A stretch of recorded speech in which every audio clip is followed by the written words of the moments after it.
Councillor Huff, further. You know, there's debate about, there's also trends to going to smaller trucks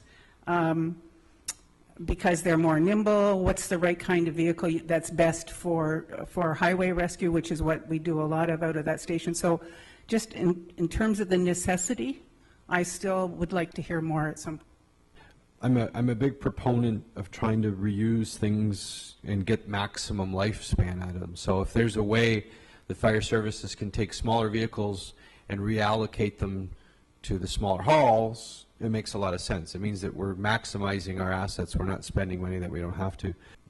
Councillor Jackson. Our municipality is made up of 180,000 acres of land, more than 300 kilometers of roadway. We have the stations that we have strategically located, and they were designed to be in conforming to what fire regulations were at the time. I'm not sure they still are, but the reality is that the vehicles that we have at each of the stations are strategically placed there to meet the needs and overlapping needs of each of the fire stations. So where one station might not have a pumper, the other fire station does, and they can serve each other. And I use Lyndhurst and Sealy's Bay as perfect examples of overlapping of service. Sealy's Bay and County Road 32 overlapping each other with services. So what one doesn't have, the other can say, we're coming down, we've got it. So it's not as simple as saying, let's reduce or let's move vehicles. I leave that into the capable hands of our fire staff. The other problem, though, that hasn't been recognized and not been said here was the size of our vehicles. We can't, regardless of how well we'd like to downsize, the reality is trucks are trucks. Pumpers are made a certain size.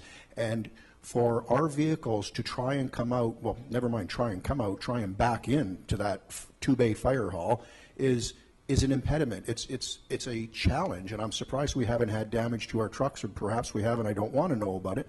But trying to get them out of the fire hall, responding to an accident within, I think, the 9-minute time frame that we try and work around, 7 or 9 minute time frame that we try and work around, trying to get them out onto a main busy street is a challenge. And at a time when it was built, it may have served a purpose, but I think in 2018 we're looking and saying our vehicles are bigger, the traffic along that road is different, the demographics of the community are different.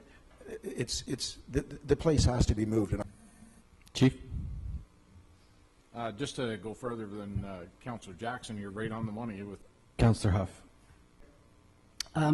With respect to the sidewalk in Lyndhurst, why would we talk about building a new sidewalk in one place without, in the same way we talked about prioritizing where the greatest need is or risk around intersection lights, why would we go to one site without having any advice on where is it most needed if we're going to do new sidewalks anywhere? And I continue to be of that view. The second thing I want to because I find this to be a big ticket item for a short bit of sidewalk that I've heard very little support for. So I'm uncomfortable a short bit of sidewalk out of the context of what are the greatest risks overall and what is the most important investment in Lyndhurst. Well, guys, so I think we're still on sidewalks. I'll make a quick comment on sidewalks, and then I'm sure there might be some more still discussion. So I too am reluctant, without sort of pedestrian counts, without sort of direction. And I have spoken to folks in Lyndhurst as well, and I their consensus actually too is that there would be other priorities versus this project. So